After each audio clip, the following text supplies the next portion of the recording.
Welcome guys to another Bedwars video.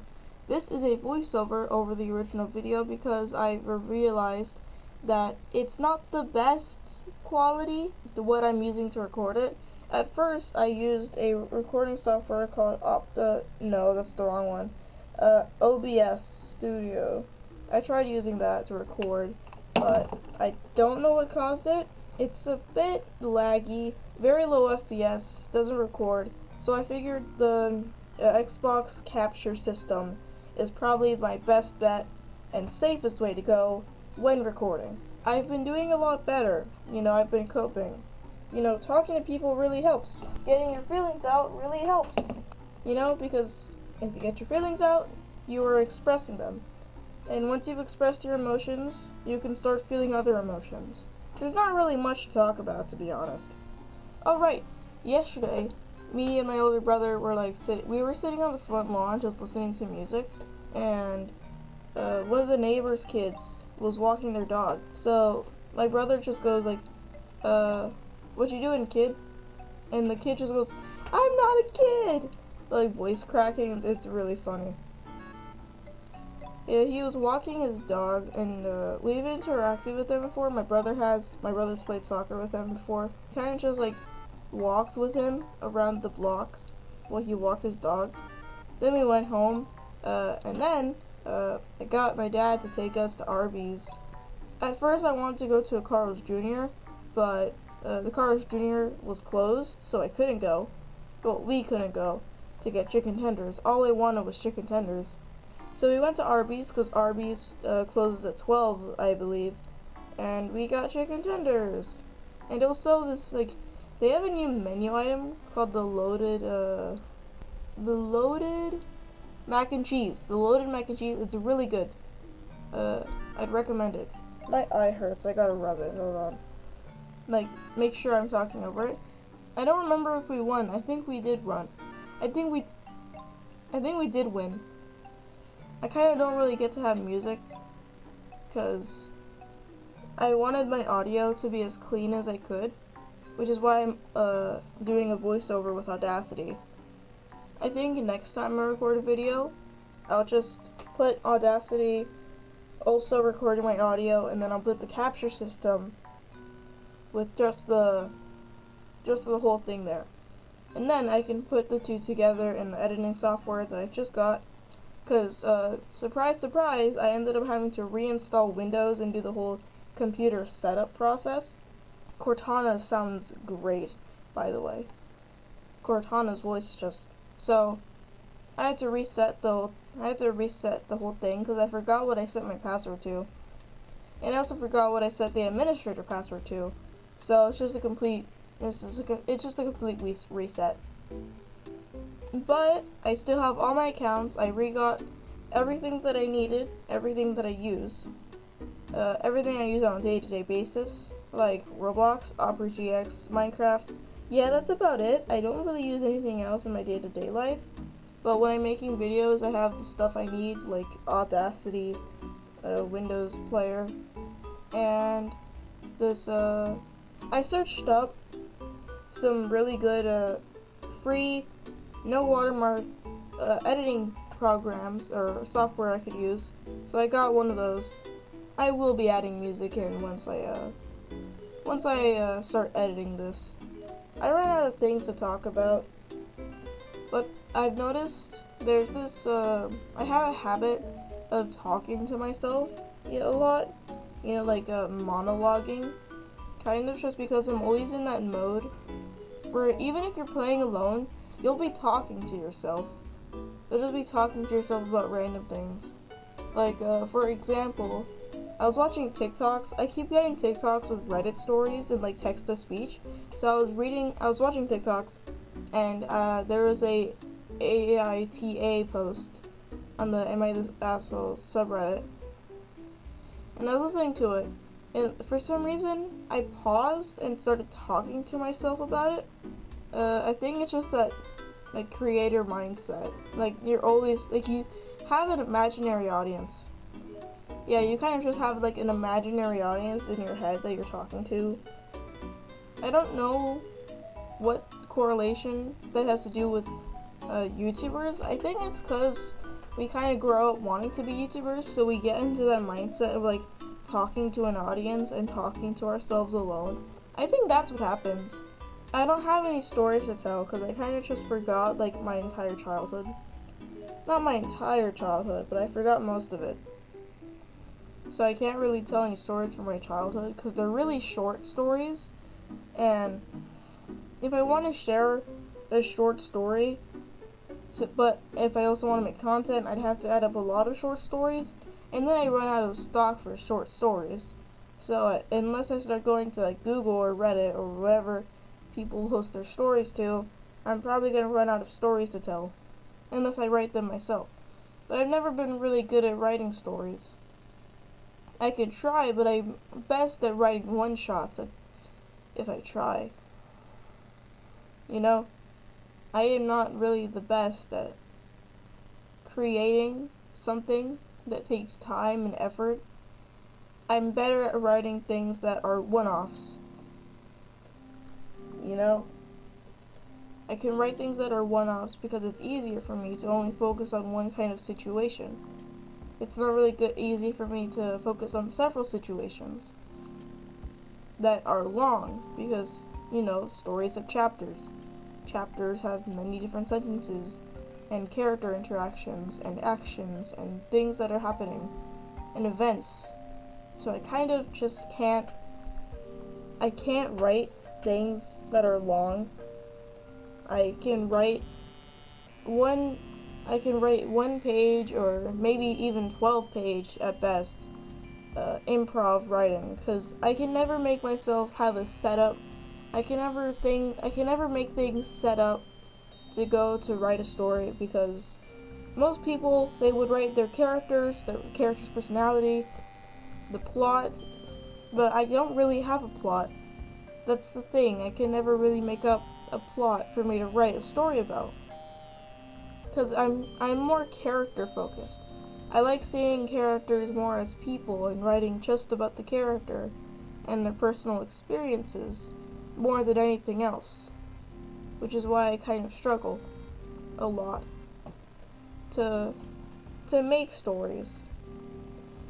And that reminds me, in 7th grade, I remember I started a little comic series in my sketchbook about a character named Ghost, who was a ghost.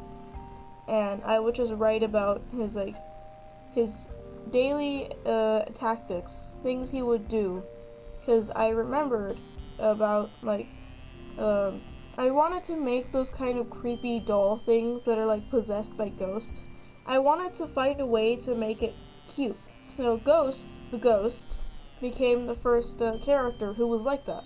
I made them cute because I imagined, what if they possessed a teddy bear doll that was like kept in some sort of paranormal museum, and they would be someone who was either tethered to the doll or could like sometimes roam in a different dimension, which was just for ghosts. And that was sort of what the world became until I decided, because I used to write things in my notes app. I didn't have for some reason I wouldn't download Google Docs, but I had things written down in my notes app, and I started writing a story in AU where Ghost was revived by somebody who knew his family.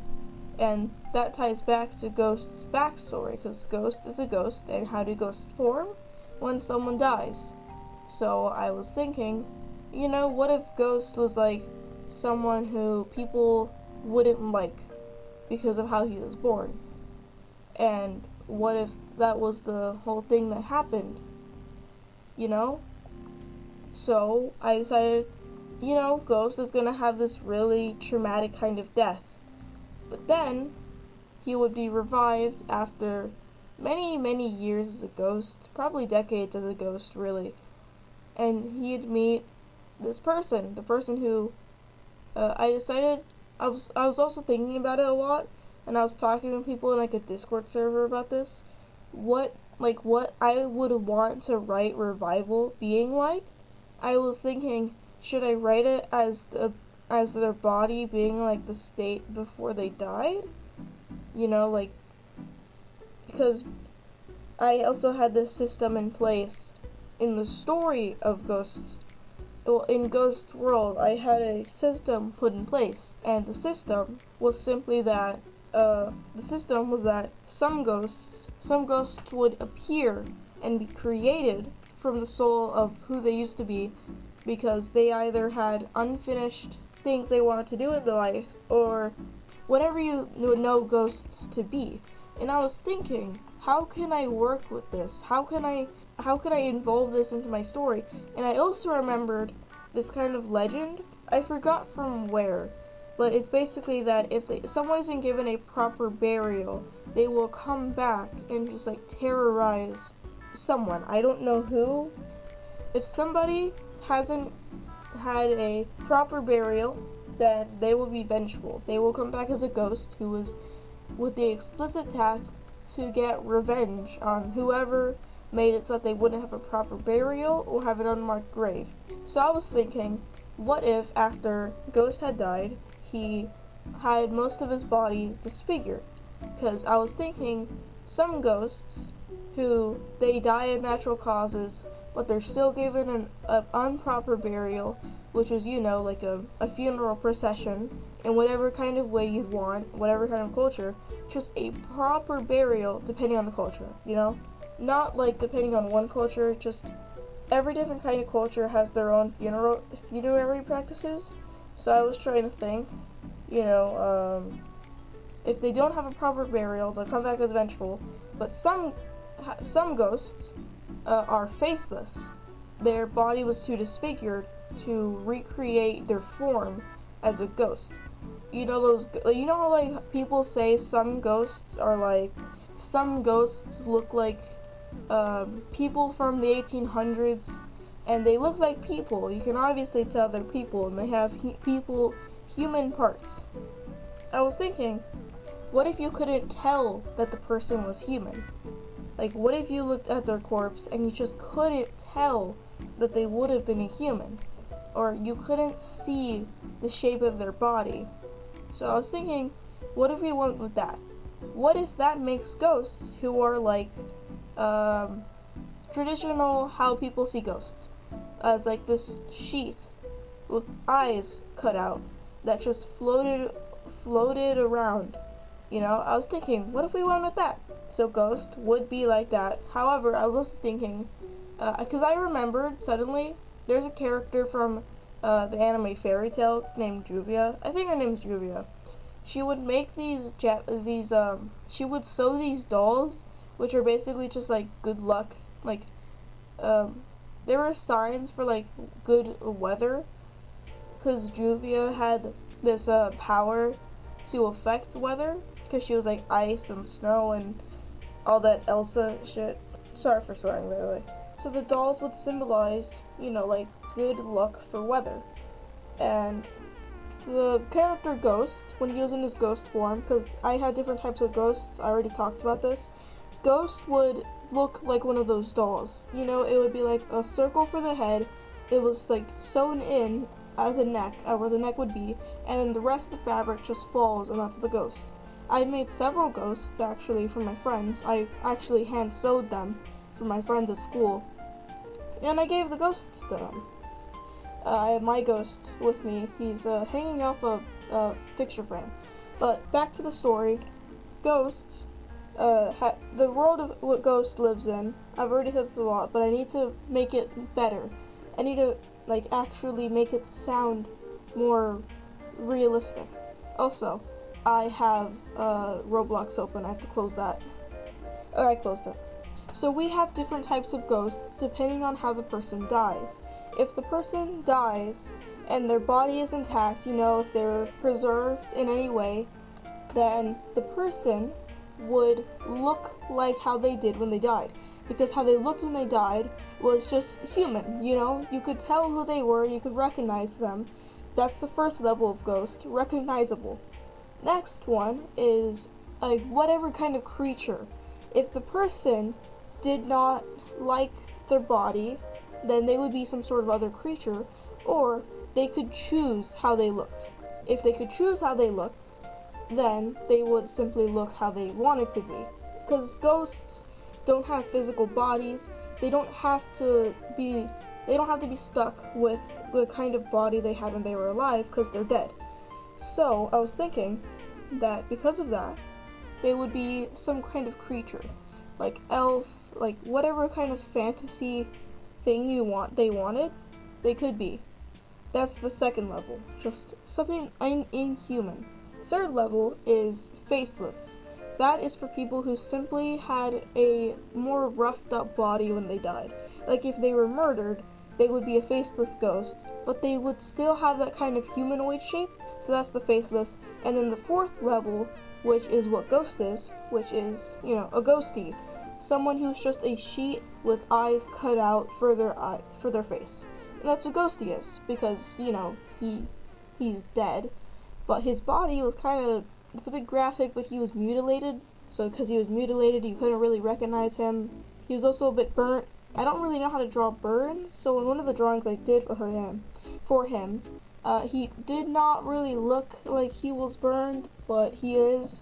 Ghosties can choose to go between a scarier version of how they look, which is basically just a realistic depiction of how it's how they would look if they put their body parts back in the same order, but it's not really connected, it's not really all together. That's the scarier version used for carrying out tasks like revenge on people who killed them. Ghost sometimes switches between the scarier version and the ghosty version, which he has. I gave Ghost long hair to cover up his face so that you couldn't really see his face, because the face is probably his scariest part. I can't really draw horrifying stuff, but that's probably what it would be. I could talk for hours about this, but I've talked plenty enough. If you guys would like to hear more about this, then just comment and say you'd like to hear more about, my ramblings. But if you enjoyed my ramblings, then please like and subscribe, because I might do this more. It's really fun talking about,